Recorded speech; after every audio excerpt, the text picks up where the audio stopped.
laugh while I was putting him to bed, so I had to go back and re-listen to the Allegory of the Cave as he read it. And I'm really struggling with Fauvism, you guys. I love the concept. I love learning about it.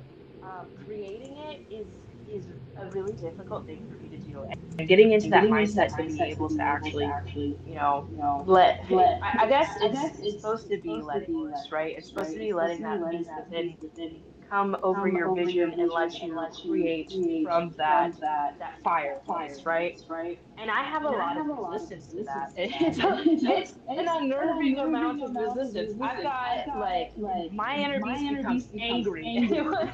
Like I'm laughing about it because it's unnerving because whenever I cage my beast really well. I've trained it really well to act certain ways. And so I guess it's angry whenever I try to let it out and come out in my art. And when given the opportunity, it'll go really hard in one direction. Like, no, I have to reel it back. I need to focus on these elements. And it just keeps going off course, and I'm having a really hard time being okay with that. And it almost feels like regression.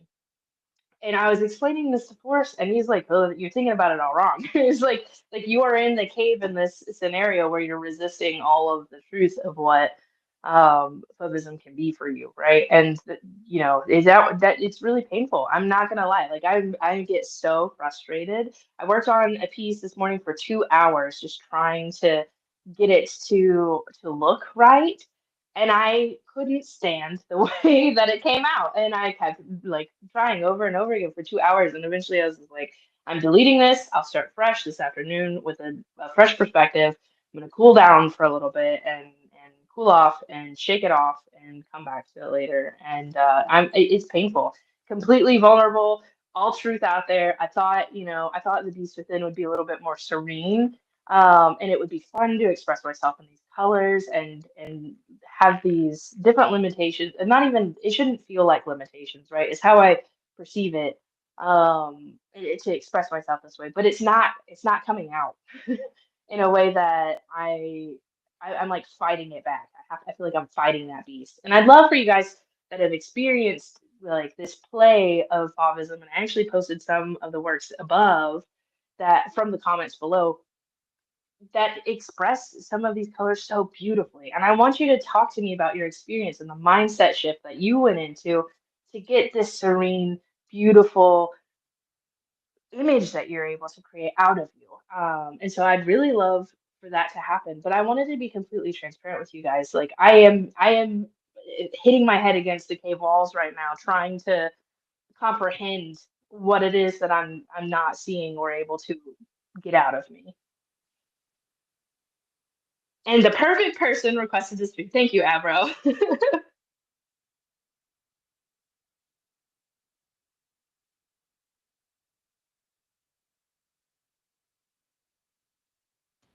Good morning, Abro. Thanks for coming up.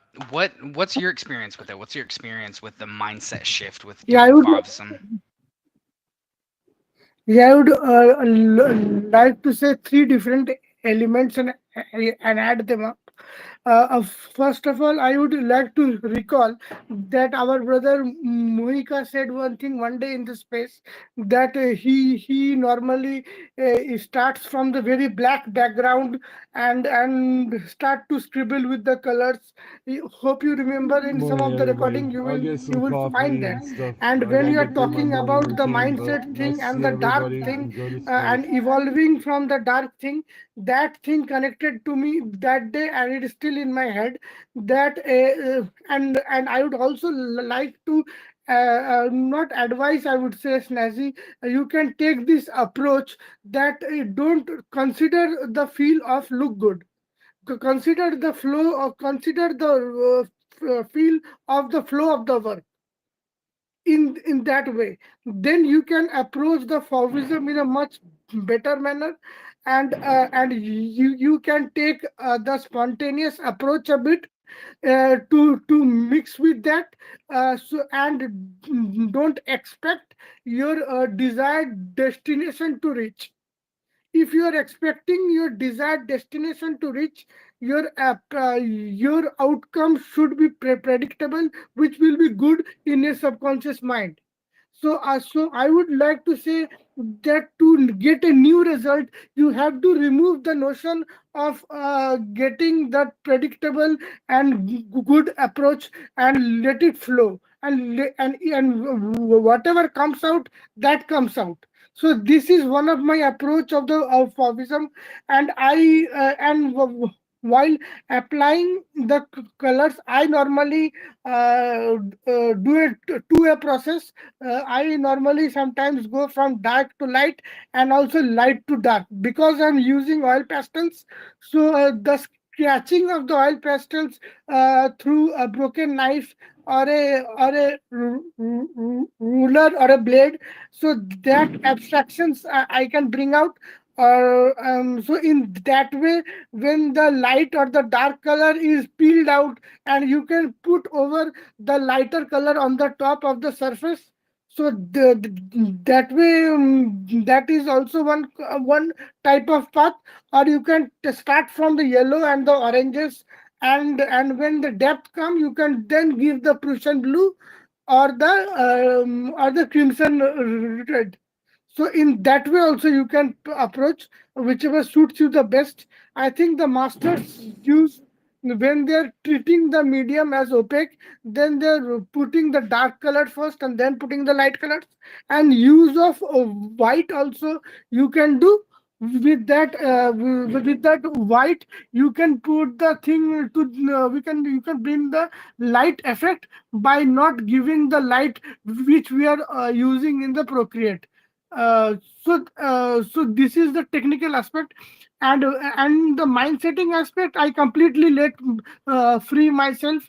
And the darkness in the mindset for me is very important, because I have faced a stuttering issue through since my childhood. And I have been, as you said, making fun. So I have gone through that making fun through entire life, through every day. In every interview I go, in every public forum I go, in every individual I speak, they tend to take me lightly, because I stutter. They think that I don't know, or I can't compete, or they can they take a, lightly, the how much he will speak, or how much does he know, because stutter means he is not a good speaker, or he does not have that passion. No, and even in the spaces also, I have been ridiculed many times, but I always come up and speak, so that I don't have the thing that I haven't spoken yet. So I am correct to myself, I am correct to my in faith. And I take that same approach in painting. And we all know that, I'm the firm believer that painting is my own reflection of thoughts. So whatever color I choose, I color choose from my emotions and my heart. So mindset is very important for me in art, because it liberates me, and I don't have that predictable destination in my mind. So that is out of the window, that whatever painting I will create, I get to in every time a new destination every time.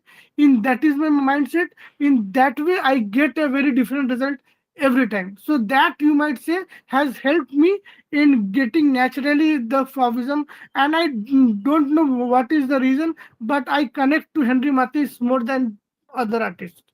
So thank you.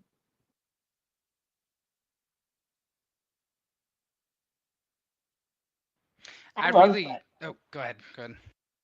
Sorry, I thought I was talking just a second ago and it wasn't. But I really loved that you said don't consider the feel of it needing to look good.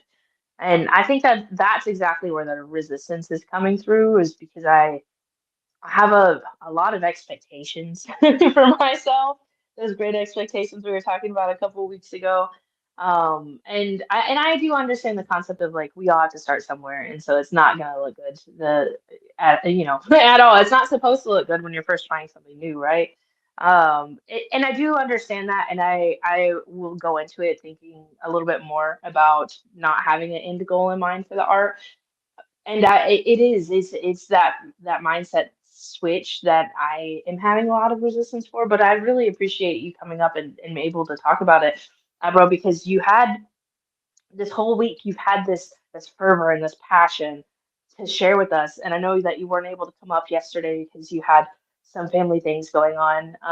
And I want to talk to you a little bit more about like how do you feel about that wild beast mentality? Like when you're getting into your painting, what is going through your head? How are you expressing? Are you actively thinking when you're doing it, or are you just letting it come out of you? In my case, I completely let it come out, because the wild beast is operative when I am painting and when I am supposed expressing. So don't have a huge circle of people to interact with. So my art is my closest aid, and it has been my closest aid in my dark days.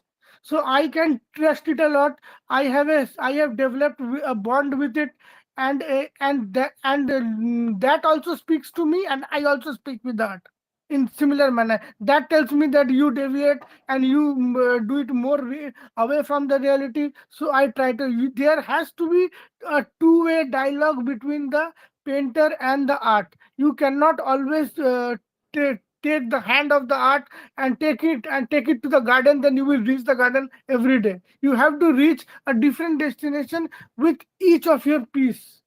That is my thinking, that you have to if you are reaching the garden every day, same garden every day, then the art will be also getting stagnated. You have to let, as Moika says, you have to let breathe the art must breathe, and the art must also guide you. Yeah, I hope I'm understanding. When an artist can do the let the art guide them rather than they guiding the art the opposite way, then you can flourish in a new dimension with every work. Otherwise, the approach becomes very one dimensional, and you will get stuck.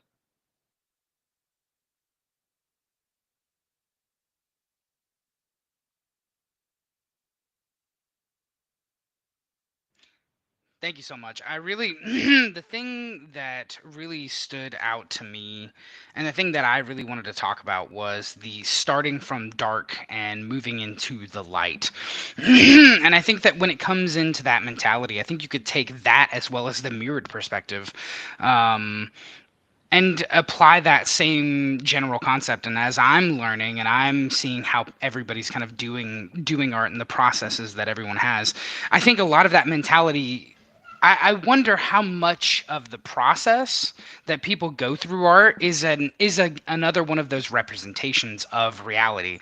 Because Abros talked a lot about the struggles that he's went through and how he then goes from that as fuel sources to the inspiration to go through it. So I'm wondering how much, we're delving a little bit into the psychological aspect of it, but I still think it's just as, if not equally or more important than some of these topics, as far as like, the cubism and the fauvism and moving through these different styles and learning these different styles. Is I think that the mentality that it puts us in and the mentality it takes to learn these things, whether or not we continue ever doing anything with them, I think it's very important, because that ability to change the color of a thing, knowing fully well it's supposed to be a certain way and doing it a different way, I think it really is, for a lot of us, it can be very difficult. And for art, maybe it's very, very easy for some and very difficult for others.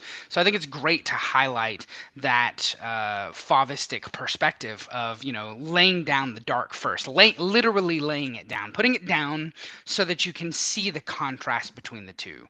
And once you put down the darkness first, you can then see where the light will apply the most. And I think that's a really interesting perspective that you had, and that was my response to it. I did want to continue to go down, so thank you so much, Abro. We did have Zaz, and so Zaz, good morning. How are you? And what is your understanding, your relationship between art and the mindset that you have when making it?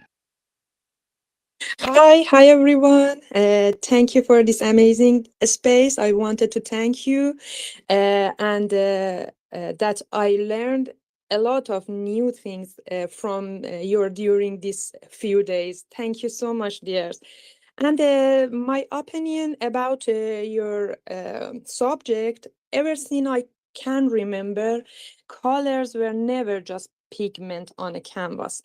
They were the language of my emotions when I was a child. I didn't really know that art meant, but I knew that every time I dragged a color pencil across a paper, sometimes inside me found a peace. And now, after 13 years of painting, I realized that what I've been chasing all along wasn't just technique. It was harmony between my mind, my soul, and the colors themselves. Painting has become a conversation between my mind and my art, a place where the mind tries to control everything. But art asked me to let go, to trust my feeling, to let the lines find their own path. That tension between order and freedom for me, between thought and emotion, that's where the magic happens. Sometimes a blank canvas feels like a mirror for me. Every mark I make reflects a piece of who I am. When my mind is calm, the colors flow softly and naturally.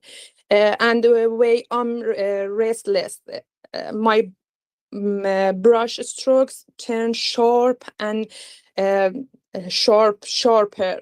But in the end, both belong to me, both remind me that art is about embracing every side of yourself, even the ones you don't want to see. And art to me isn't just about creating image. It's a form of mental discipline. I've learned to trust the flow, to see mistakes, and mistakes a part of the process, and to turn every error into a new texture. My mind has been sharp by color, by the silence between my brush, and by those moments when nothing exists but me and the canvas. And end of that, I believe that when art and mindset work hand in hand, life itself become a painting full of light and shadow, failure and inspiration, order and chaos. And maybe that's the secret I've been searching for since childhood. No matter how much the world changes, I can always find myself again through a few simple colors. That's it. Thank you for listening to me, dear guys, and much love to you all. I think that was so beautifully said, Zaz, and I'm so grateful you came out today and I was able to post one of the pictures that you had dropped below up top. And you can see that. You can see that conversation that you have with your painting. And I love that you and Abro both said something akin to like having this dialogue between the painter and the art is how this comes out. Yeah, I always thought of it more as a dance, but being able to talk about um, thinking of it in the sense of dialogue is so interesting, especially whenever I look at both of your art and some of the similarities in the way that your lines and the color blocking works. And it's gorgeous, and you guys execute it so well, and you can see how you feel more at home exploring the colors, and it's absolutely phenomenal. And I love it. And I wanted to know, is this one already done or is this a work in progress? No, it's working in progress, and thank you for sharing my artwork, dear. I'm looking forward to seeing whenever it does come onto the chain because I'd like for you to tag me in this one actually. Because whenever we're thinking about fauvism, I got to explore coloring a little bit more, especially in this last piece that I had put up this week. But it wasn't fauvism, and and I was struggling a little bit with just like trying to specifically do it. And maybe whenever you're playing in these fields and we're learning about these different art movements, even if you can't get it down like perfectly, I think just expressing yourself in a way to see what's out maybe is, you know, the end goal that I should have had from the beginning instead of like trying to get it perfect. And when I look at pieces like yours and Abro's, you know, Abro even says he's like, yeah, you're not supposed to have a light source, but you can still use white to create this sense of color and depth without having to actually show like how the shadows would play in exchange. And I love the way that you guys have interpreted it because it allows for more expression and more wiggle room. And I love hearing it was very poetic the way in which you were describing your interaction and that bit of conversation. And I'm with Schnazzy, like whenever I think about these things and I think about it, it's very rhythmic. I'm very much a rhythmic style thinker. And so whenever I think of these ideas or I'm trying to think of colors, I don't have the technical skill set yet, but I still have like a general feeling of what these things are supposed to be like. So seeing it as a conversation actually does make a little bit more sense. Like you are having a dialogue conversation about art and about mindset. So I really appreciate you, Zaz, for coming up here and throwing that up. I had to write that one down, so I really appreciate it. And I am going to continue the train moving. So in the next little bit of the order, we have the wonderful and powerful Netta. How are you this morning? And let's talk a little bit about art and your mindset about it when you're making it. Hello, everyone. I hope you can hear me. I'm a bit ruggy today. Such a wonderful space. Such an interesting topic as well. Actually, I was speaking about this topic with my therapist yesterday, and he was asking the same question, like, because uh, he was speaking about my paintings, not my digital collages, and he was speaking about how does it come about? What do you see in your works? And for me, I think when you've been doing this for a long time, it comes very naturally to you. Like the same way that you might become confused speaking, is the same way that you become confused creating. And like some days you don't have a good day, some days you have a better day, but the point is that you become one with your art, and it doesn't matter what technique you're using. It doesn't matter, uh, I mean, what you're attracted to more as matter of, material. It's the process of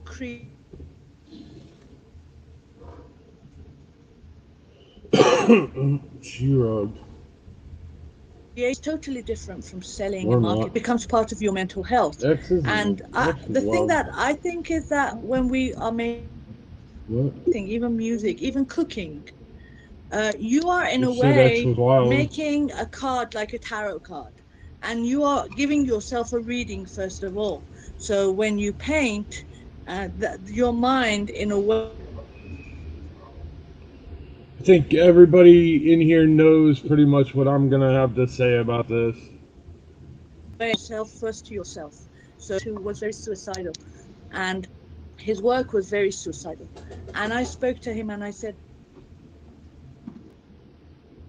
you feel, and he said, but your work is so full of love of life.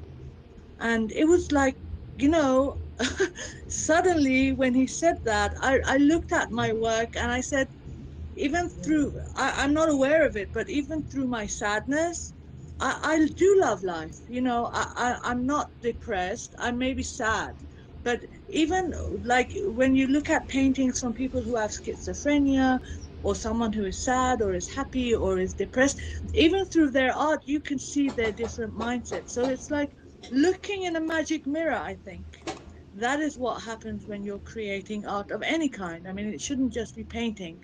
Even people who are cooks, suddenly when you do something so many times, every once in a while a miracle happens. It is the same as a brilliant mind, I must say. Your mind is practicing creating, and you make mistakes, you Every create once in a things that are while. not nice sometimes, but sometimes you create something that is wonderful. And I did share some of my paintings because normally I don't. Thank you, Shazzy, for putting it up. Like normally I don't share my paintings or mint them. Very few I've done it here in the 4 years. But that is because they are so very scary and personal to me. Like they are unrevealing of me. Like like the digital collages are also me, but my paintings strip me bare. This is me, without any kind of being polite, without it's just, I don't know what it is when you take even a pencil in your hand, the color paint in your hand, suddenly it's as if you are there, you, the real you. And the people who know how to read these will see you with all your, flaws and all your points of,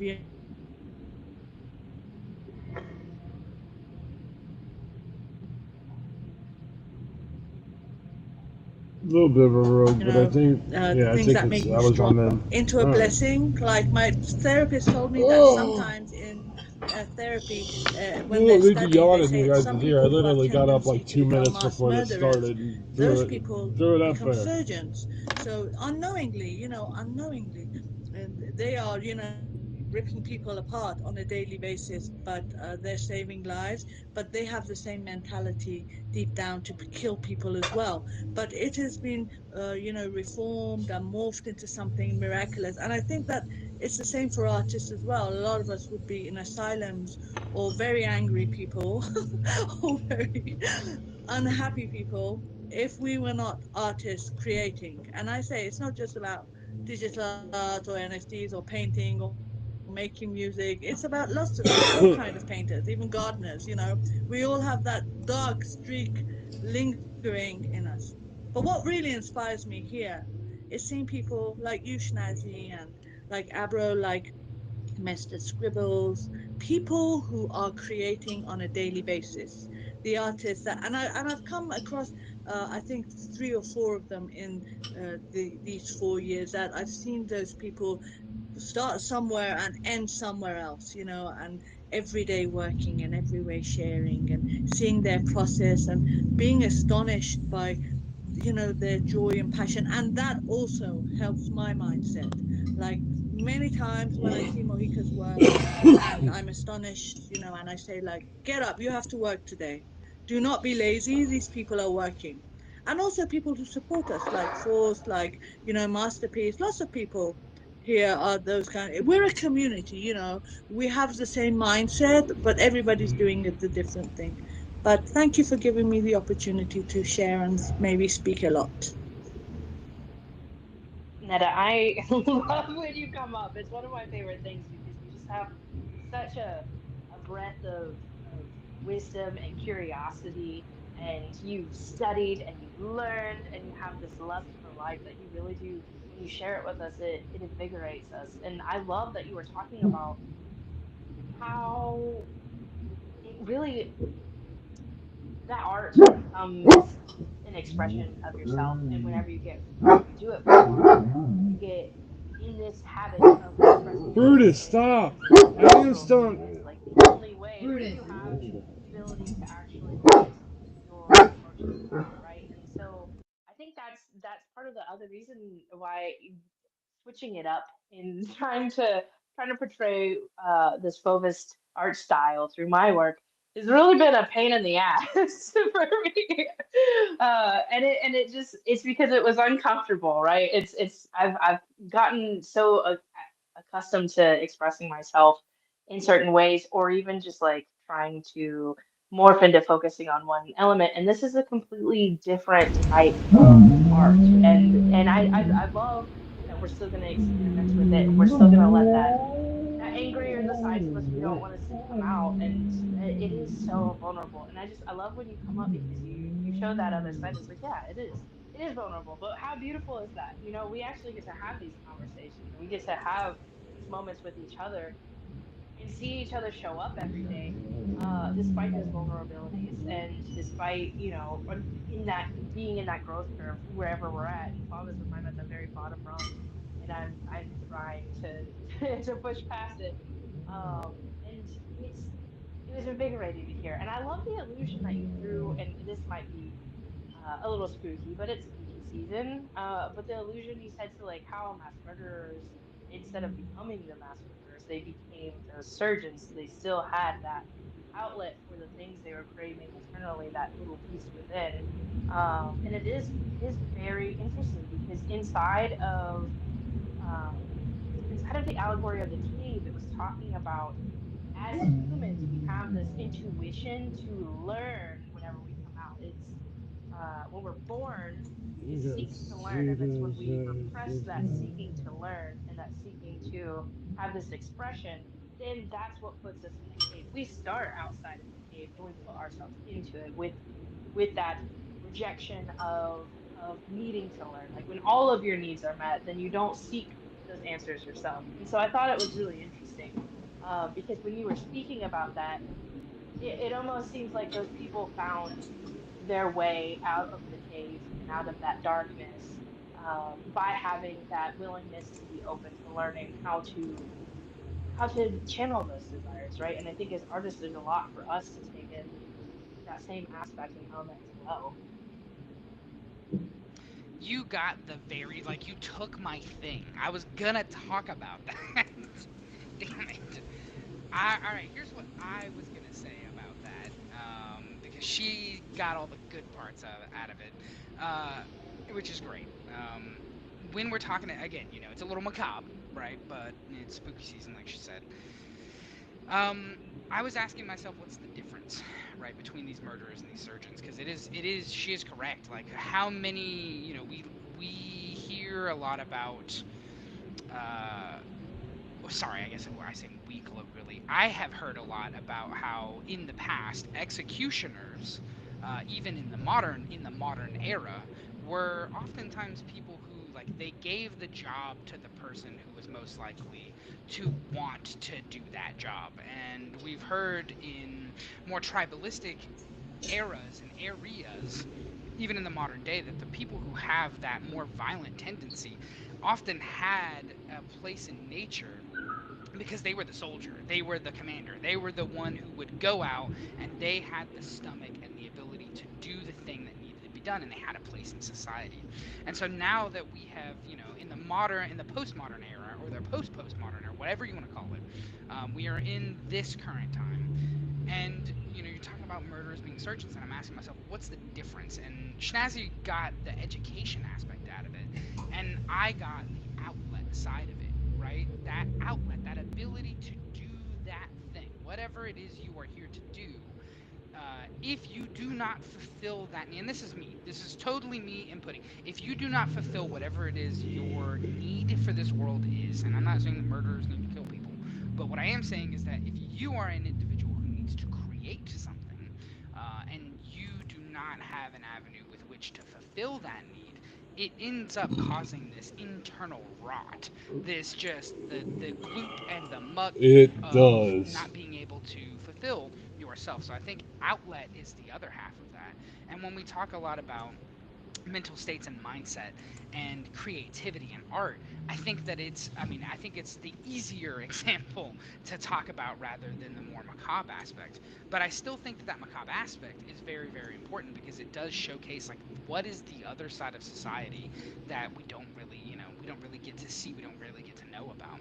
So I really appreciate you bringing that up, and I really do. I think that it is, like, on the far end of the other side of the spectrum of mindset and art that we don't get the opportunity to talk about. Schnazzy threw her hand up, so I'm going to hear from her.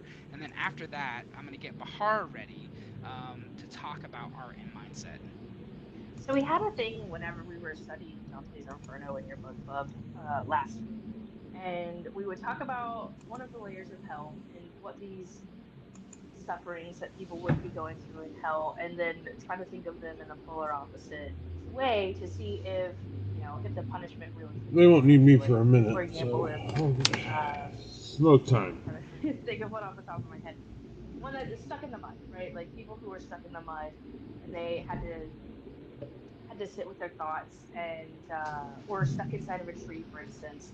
Like the opposite of that punishment that they had, oftentimes we would discuss it and it would be something like having wings or being able to fly. And I think in this sense, whenever we're talking about like artists And when they don't have the ability to express themselves and the outlet of art when they need it, and they've worked that up to becoming like the way that they maintain their mental baseline, then we get this self-destructive nature, right? Like they're either creating or they're destructing. And I think that that's something that for anybody in here who doesn't use art as that medium to express themselves, like in your looking and you're hearing and you're reading these tweets from these artists, like when they're not able to create the way that they want to, oftentimes they will become more self-destructive. And that is the inverse practice. And that's something that I thought about while you were talking, course. And I just wanted to bring that up because I think that that is that flip side. That is that other side. It might feel like a rock, but it actually is like more of this aggressive self-destructiveness to counter the the creative outlet, which is so weird to put into mind. But that's exactly what it is for me, at least. Yeah, and I think that we really explore the concept, and the word of the day is contrapasso. Contrapasso. Does the punishment fit the crime, right? And so we inversed it, and I don't know what the word for it would be, but I'm going to call it contrapasso because it is the opposite. Does the reward fit the action? Does the reward fit the positivity? Whatever good thing that you did. And so I think you're right. And I still really do love using that. That's a great fundamental tool that we've gotten from that exploration that we get to bring into here and really get to look at mindset. So continuing to move on. All right, Bahar is still up here. I saw Samin had dropped down. She might be having issues. She was going to be up next, so we're going to give her an opportunity to try to get up. Bahar, good morning. How are you? And let's talk about your mindset when you make art. Hi, dear Shansi. Hi, dear Frost. Hi, everyone. Thank you so much for sharing my artwork. It's yesterday. Yesterday I had a meditation and draw this painting where and get this knowledge where there are no boundaries and everything is one. No boundaries between season, animals, between humans and nature. Completely, is everything is one. And yes, it's my watercolor painting, and the Shenzi shared my artwork. And yes, for all my painting, I have especially for building and urban space. Also is completing my mind is and has my feeling and think about thinking and creating, and also is a watercolor painting is about emotional artwork, is about get their hands and to the in the rainy space and the rainy city. Yes, is a I have my belief my belief in that when I was painting, I only painting with my heart, and is my mind is no for another people, for another business, as only I see my feeling and my mind and starting painting. And share two of my new painting about my mind is and my feeling about behind of that. I'm glad you were able to come up to speak today because I actually have some questions and also some comments because the first one that we had posted up here, the meditation piece, that to me, I think is also it by definition, I think it is Fauvism, and it's beautifully done because none of the colors, are what we would traditionally see. You use the lines beautifully. You used and I didn't even think of it until you'd said it, but the actual seasonality of the four quadrants of the space, I thought that that was really interesting how you were exploring those seasons. And that's not something that I had thought of whenever I was looking at these other Fauvist artworks. So I thought this was a really beautiful take on what we were studying. And I love the swirly hair. I'm a huge fan of swirls. But I thought that was really interesting. And then whenever I looked over to the one that you had posted up above, where it was like the city streets and they were blue, I feel like this has some of the same elements that we're seeing in Fauvism too. And it's interesting. And I know that you had done these, well, you done the meditation one you said yesterday, is that correct?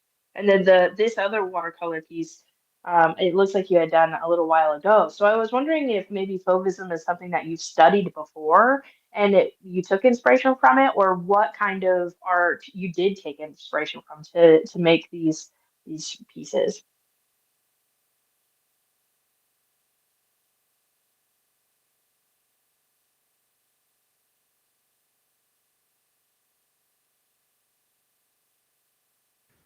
We may or may not be having some technical difficulties right now.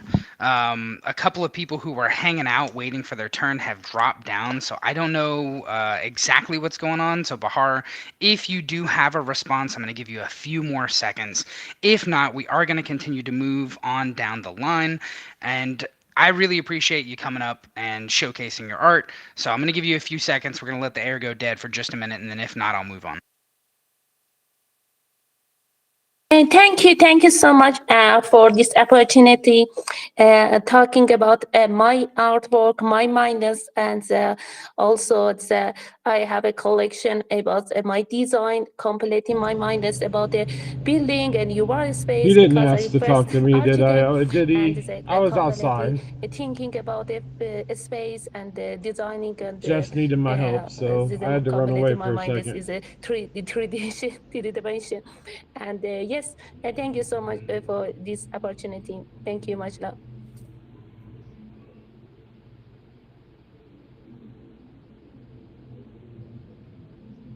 All right. Thank you so much for coming up here and telling us a little bit about your mindset, showcasing a little bit of the art that you're working on, and definitely we encourage. You seem like you already have a really great grasp, be it naturally or otherwise, on the Fauvism that we're studying right now. So I really appreciate you coming up here and showcasing that. Thank you so much. I am going to continue to move on, so let me see who I had next. I think it was Zizzo. Good morning, Zizzo. How are you? And talk a little bit about your mindset when making art. Ooh, let me. This Hi is gonna be a everyone, fun my one dear for me Shnazi Force, because dear you guys get to see Fatima, and my everybody's here. mindset. Thank you so much for giving me the mic. I wasn't a talkative person since I was a child, and I tried to listen and observe more. But art, in addition to making me pay more attention to other things, has made me express is in my art what is on my mind, whether dark or light, sometimes facts and sometimes my own imagination and the feelings that I have in my mind and heart. The colors made me more hopeful, and the lines made me understand their flow more.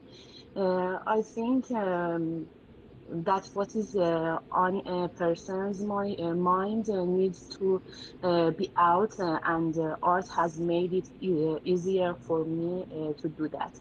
In general, art is my language and my soul.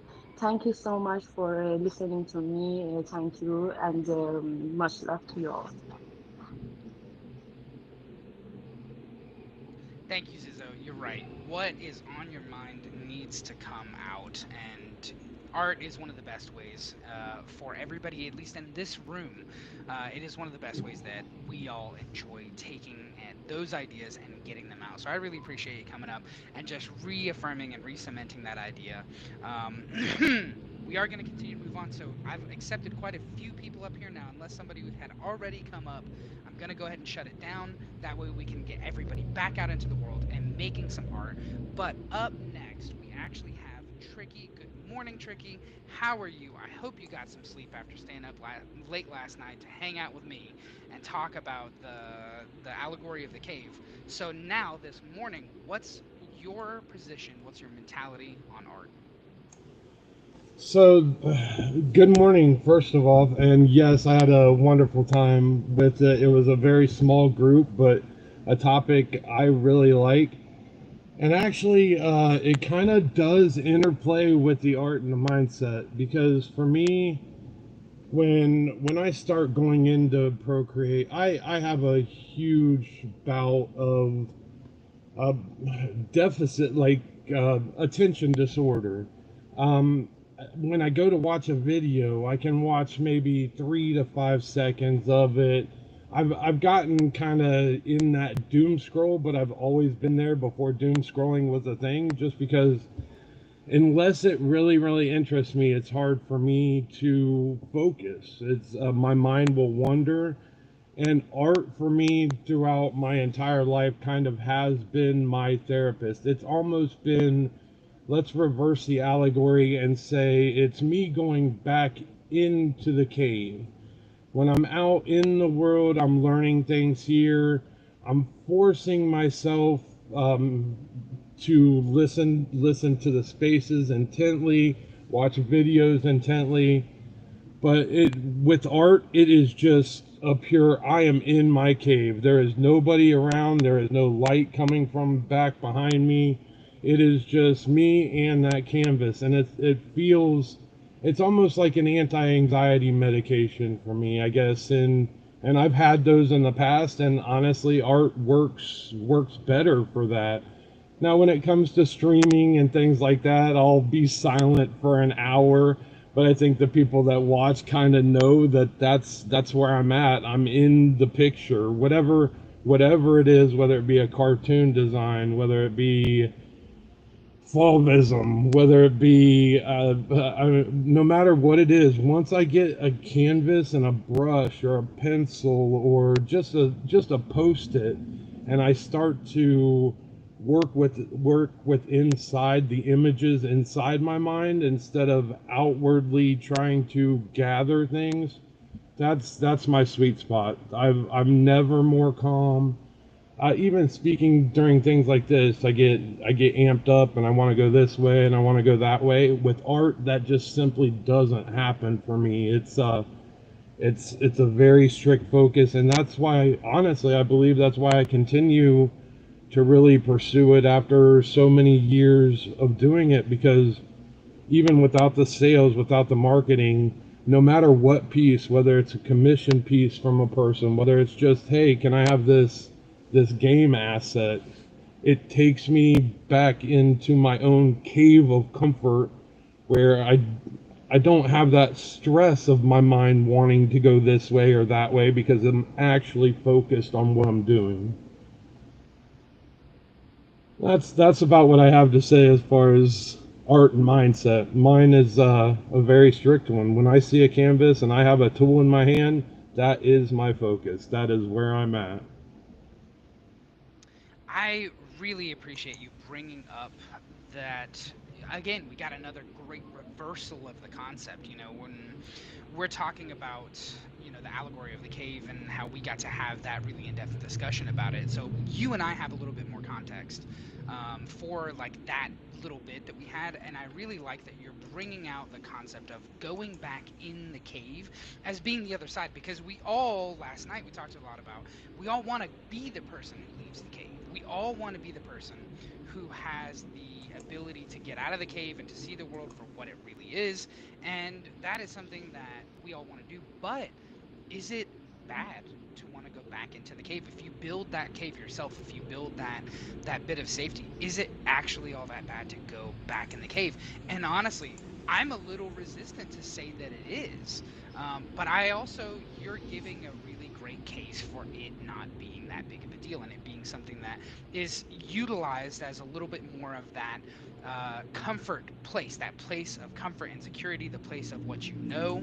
And I think that that comfort has a place in the creative process. In fact, I think a lot of people draw from that well, and they probably do create inside of that cave.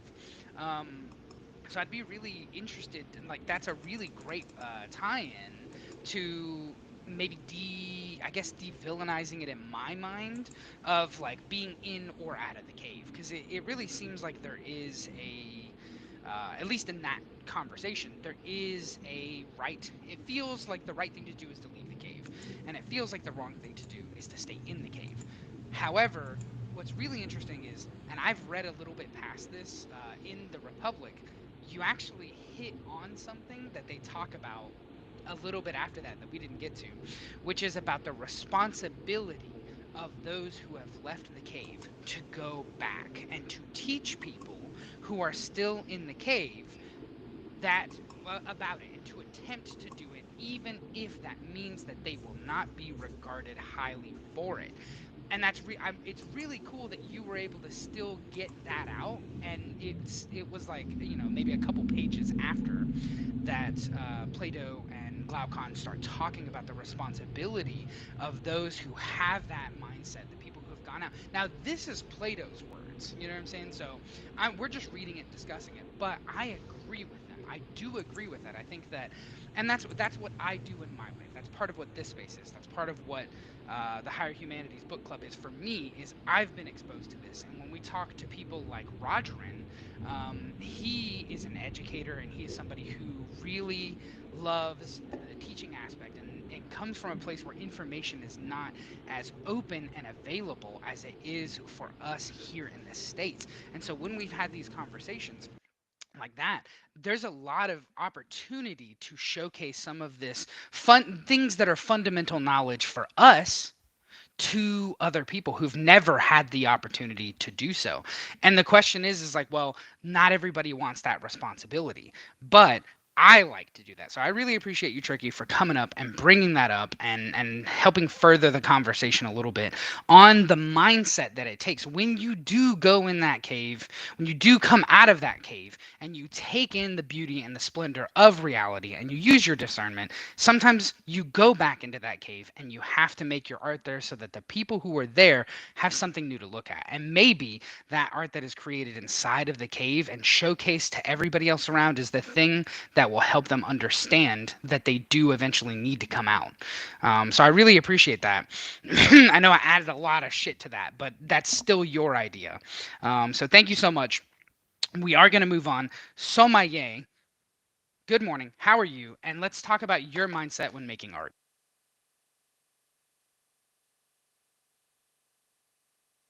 Hi everyone. I hope you are doing well, and thank you for giving me mic. Yes, if you let me, I speak about this subject. When you have a feeling, you can express it through painting, music, and poetry, or any other art.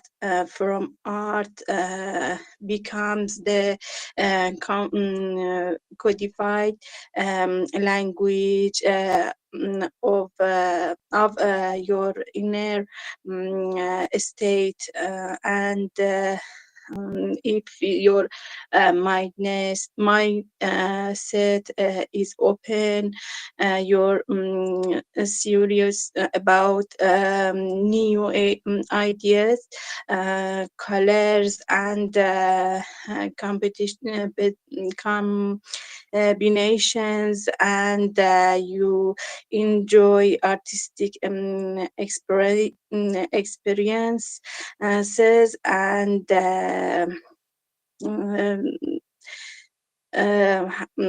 having a creative mindset in creates the likelihood of prodding and original work. Um,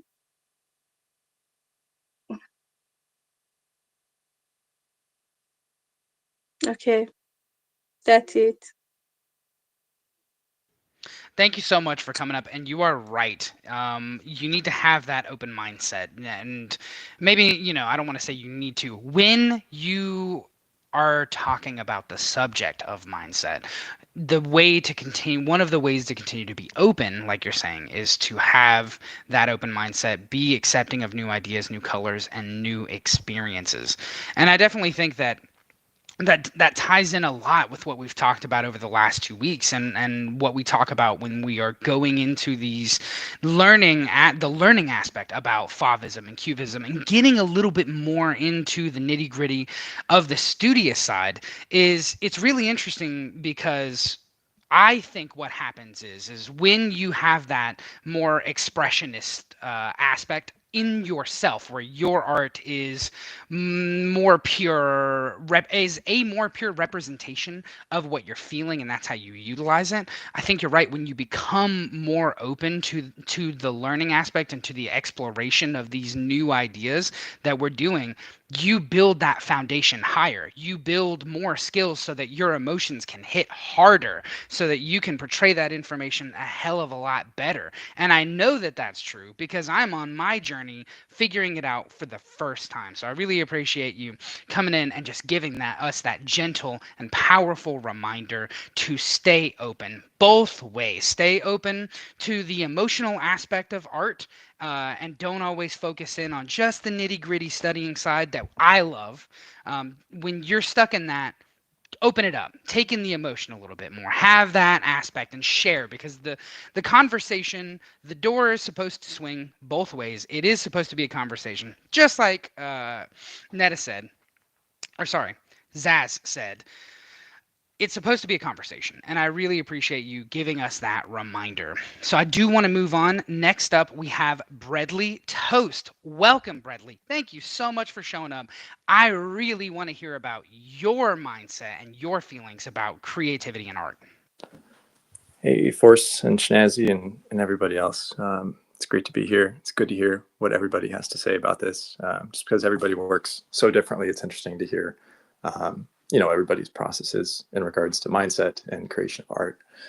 I guess my mindset is just finding inspiration from things maybe you wouldn't expect to. You can look at anything, whether it be a tree or a building or a piece of trash or a brick, and look at it and try to think about stuff in a way that you see it maybe more than just a piece of trash or more than just a tree. And you think like, hey, like maybe what if this tree had some hair on it or some arms or whatever, try to mix it up. I guess what I'm trying to say is, don't lose your like inner child. Don't take yourself too seriously with your art.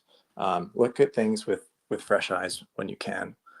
Because you can really, it can result in some really interesting things, I guess.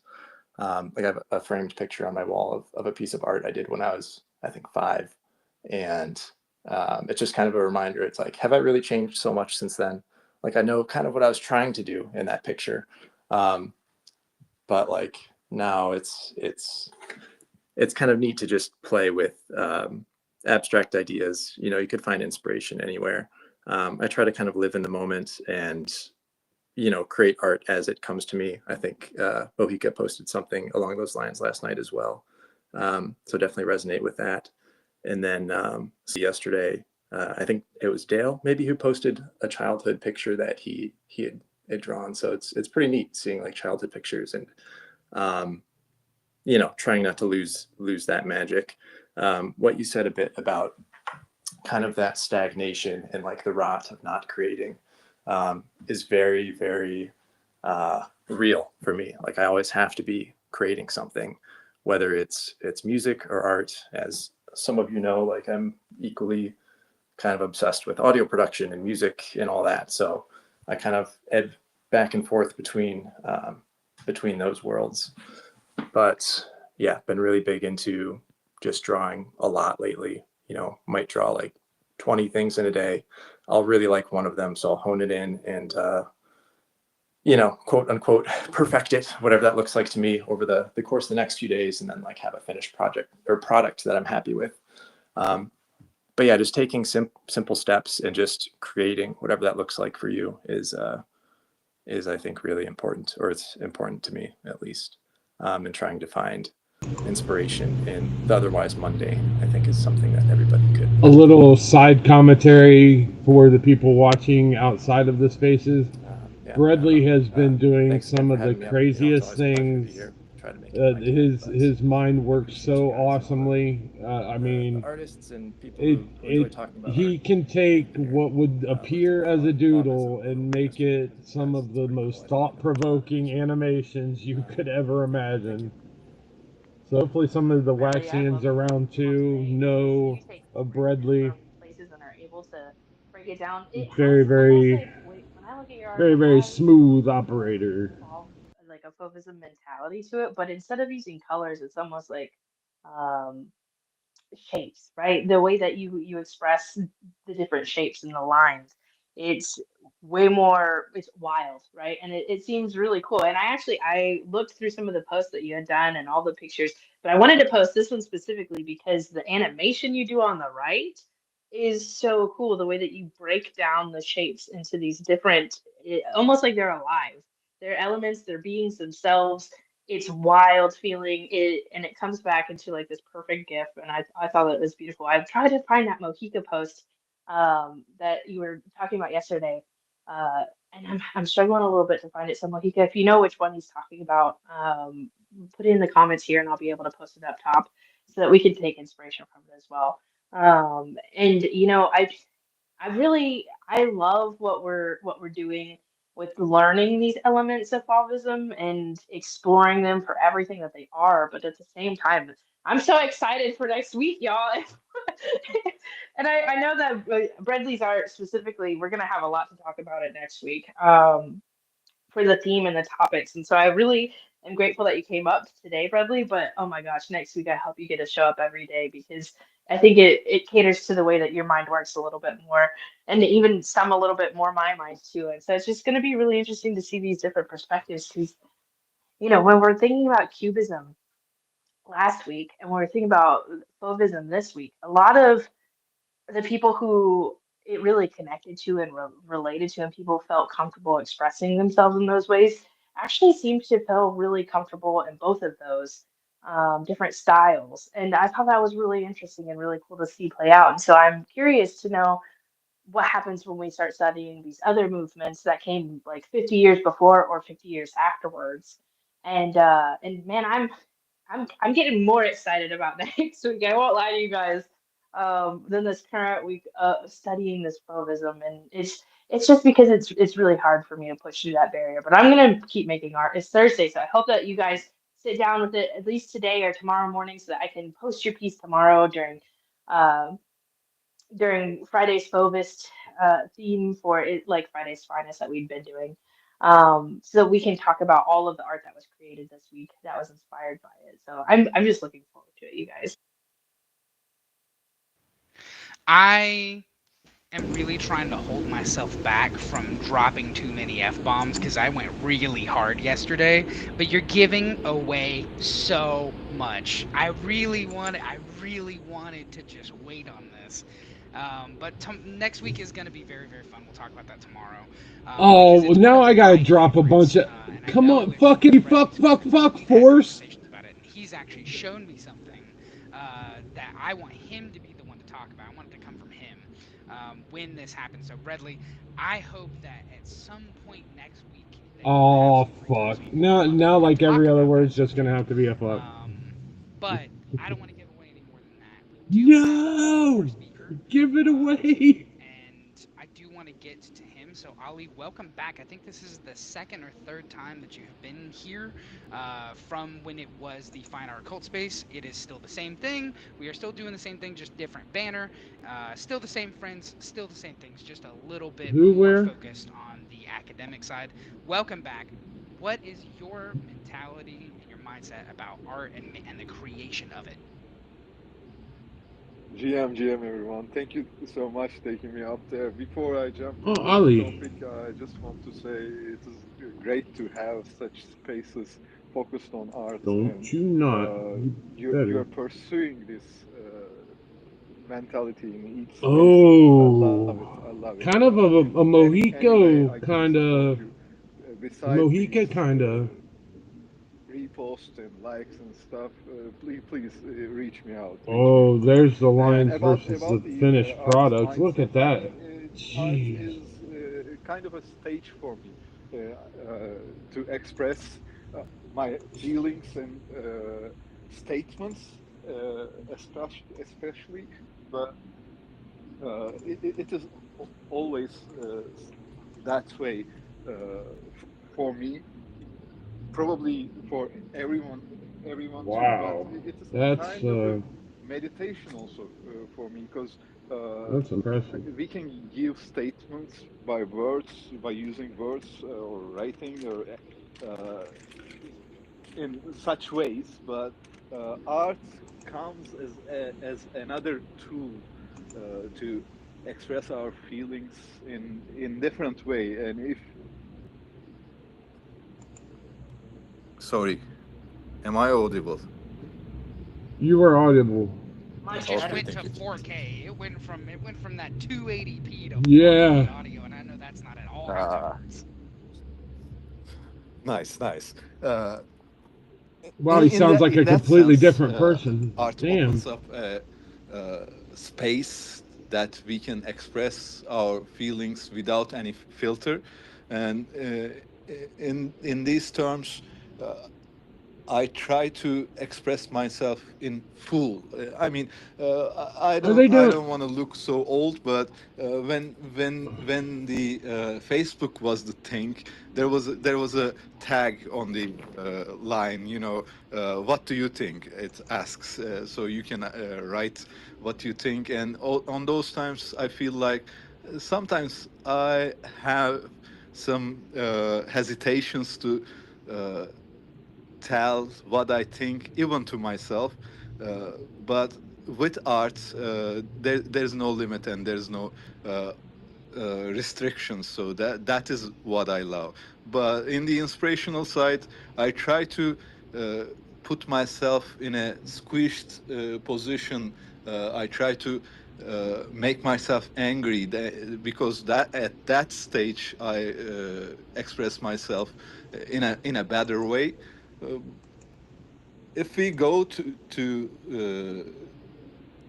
the colors, how I choose them, I believe colors by themselves express nothing, but with in their relations, uh, they can have a space to talk. So I approach them that way, and also I personally don't like really muted colors, so I want them to scream out. So that is my way to choose them, and even in the beginning, I choose different ones. When the work is finished, I usually go back and rearrange them in a way. Yeah. So Yep. Me too. that is the process, Right. and I think that's it. I hope I answer your questions. Thank you so much again.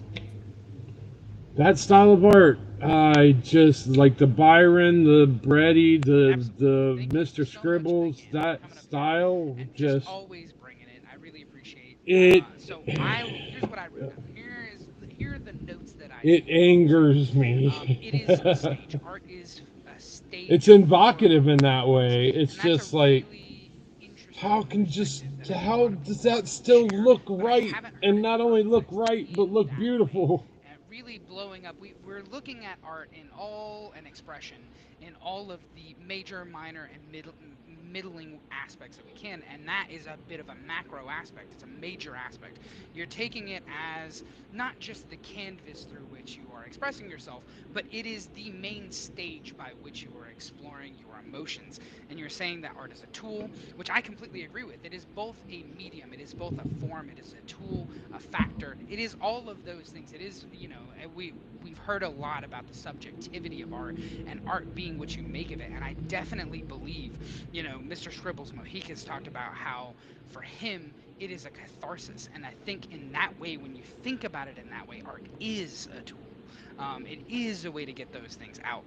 And I really love what you said Yeah, about colors. And I it's actually like did want to ask you a follow-up question my because you are anti-anxiety studying meds. autism. And you were That's saying that colors absolutely. express nothing by themselves, but it is in their relation how they express themselves. That is a very, very great way to explain color, and I've been learning about it. So when we are talking about fauvism, we were talking about this wild beast and the popping of colors and using those popping For colors anybody to watching express on X something Rumble different than it would normally and be, and having YouTube, that little bit of expression. my How do favorite you, what's your fauvism piece relationship?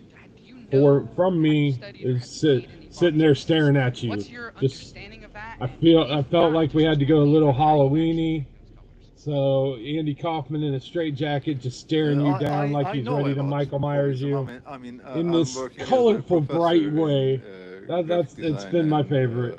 communication design field, and actually, I usually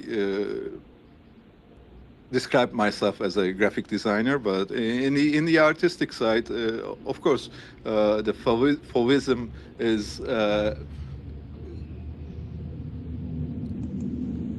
spark with colors and this blurry tones, and it is a great way to uh, express foggy feelings, I can say, but in a very strong way, very expressive way. It is a lovely movement, I can say, and it takes us. Uh, I think it's I think it is really affected by that Rococo movement, and then in the modernist version of it, I feel like it. I have no reference to this one, but in terms of colors, in themselves, uh, in their situated position without any relation, they really don't mean anything. I mean, I'm trying to practice it in a way. So when I give lectures about color, uh, I start with opening up a design app and just put a solid color on the canvas and ask the audience, ask the students, what does that color means. So every each of them, even though some are similar, every each of them says something different. So it is really connected with our That's like culture, painting your and house if there and is such painting a your thing, interior walls a our green or collective a blue to intelligence, invoke collective memory. feelings. So in different positions, in different cultures, in different regions, each colors means something. Yes, something, but it is coming from the culture. So in when they go in some relations, now they are expressing something. I mean, yeah, there are warm colors and cold ones, and uh, the way that we call them has a ground on its their wavelengths and stuff. But other side of that, everything is culture. I mean, everything is cultural anyway. That is my take on colors in a brief sense. Thank you so Get that much, rock because rabbit. I am studying color right now. And so this is my first time. So hearing you talk about this, I wrote a little bit more down. I just want to share what I wrote down before we do our final thoughts. So I also don't know much about the relationship between the Rococo movement and this. That's probably something we are going to study and expand upon later, because we are all, you and maybe a few other people are the only professors here. I'm just learning and I'm just putting these questions out there. But Right, color is right. connected to cultures and it means something different to those within. And so the thing that I got, and the thing that I hope I'm moving in the right direction here, and I feel like I am, and is it seems like the underlying culture of what whoever is perceiving that art, it's that subjectivity that I talk about, is both a filter through which they see and understand and represent that color, both in how they describe it and how they represent it in their own pieces, and also it is a foundation for the building of art from that derived culture. And so that's a really interesting movement back and forth between understanding the different methods and modes that you can utilize color. It can be a filter through which you perceive it, and it can also be a foundation for how you build it in that style from that culture. So I really, really appreciate you doing that. I hope I'm on the right track with that.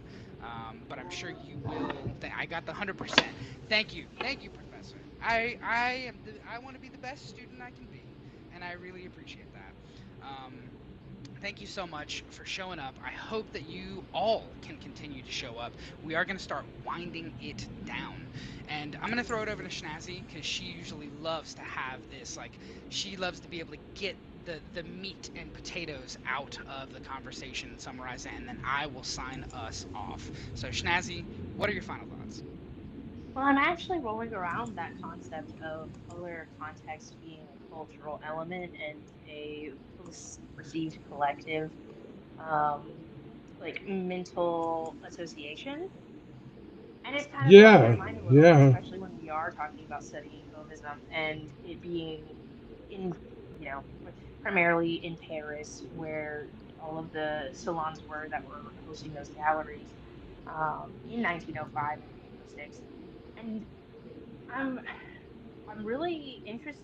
I'm intrigued, first of all, because we learned from Masterpiece about all of the Japanese inspirations that people were getting right before the Fauvists really started coming to light, and understanding, what those principles were that those Japanese people had for color and association, between their colors and their lines and what those colors meant to them, and then for it to be interpreted in the way of the Fauvists, and taken and grasped and put where these contrasting colors and these complementary colors were put side by side to create these pieces.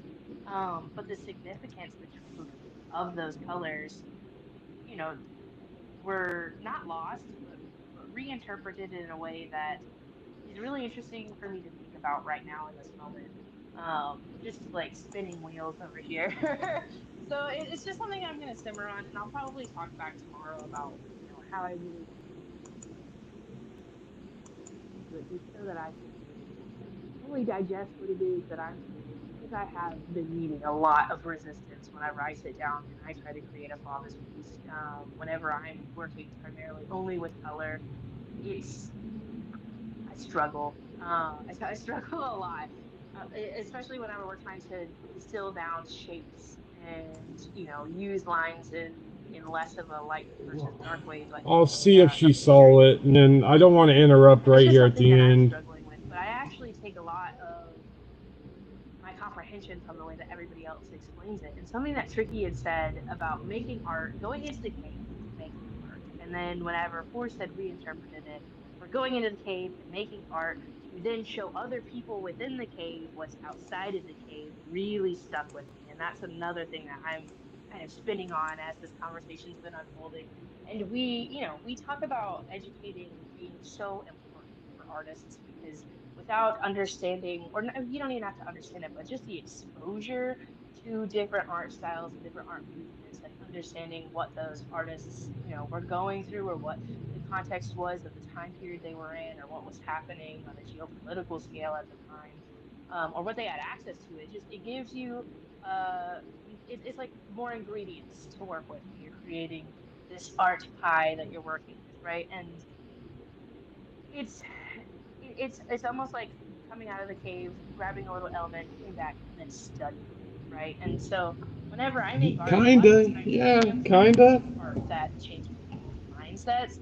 And I think that I've looked through my creation process Definitely. through that lens for so long that it's I hard don't for want to me to make distill anything it that down into doesn't make people these think core at elements least a that are little fundamentals. bit. And we talk a lot about returning to fundamentals to get this breath of fresh air, to get this um, reiteration and So if they reintegration do happen to to shut down, I will why kind it's of give important my for ending you, piece and on what it's Ali helpful, said right? And over here it's before I I think shut it's things down.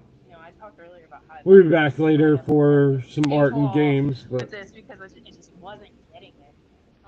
And having these conversations and reformatting and reframing the context that other people have from their cultures, just like colors, like Ali had said, it's helping a lot.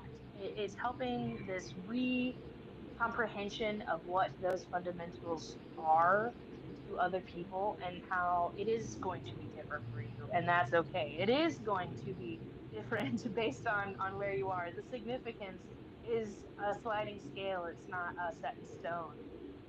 And so it's just one of those interesting things to reobserve and to have felt so much resistance against. And it's another reason why I'm really grateful for having spaces like these and grateful for everybody who is willing to come up and talk about their perspective. Because you can't really get this type of conversation anywhere else. And I'm so No, you grateful can't. for each And and every one of you that guys is the coming up truth. If you're an artist, and it's very continuing, hard to get right? these Even if I conversations. wasn't up here as a speaker, if I was a listener down below, I feel like I'd feel the exact same way. And I'm so grateful. And I hope that the listeners in here do feel the same way. And I'm looking forward to see how this unfolds. And tomorrow, I want to see all of your Fauvism pieces, you guys, even if they're not by technical senses of Fauvism. I want to see what you created this week. I want to see how these colors and talking about how the Fauvis thought really inspired the art that you created. And so tomorrow, when we do Friday's Fauvis or slash Friday's Finest, I It's really want you guys to Faded put a heart below Friday's and let me know how much finest you came around up on here. stage or what you thought about it and what it meant to you and what you were thinking about Faded as you were Monsuda creating. And Friday yeah, I hope that finest you create a lot of fine things today arts because and all. it's been really We interesting. And again, variety around listening to here that on Allegory of the Cave Fridays. performance, it was a performance, you guys. I'm not lying. It was a beautiful performance by Force of Scale. And it's all the way to the right on the top of the chalkboard.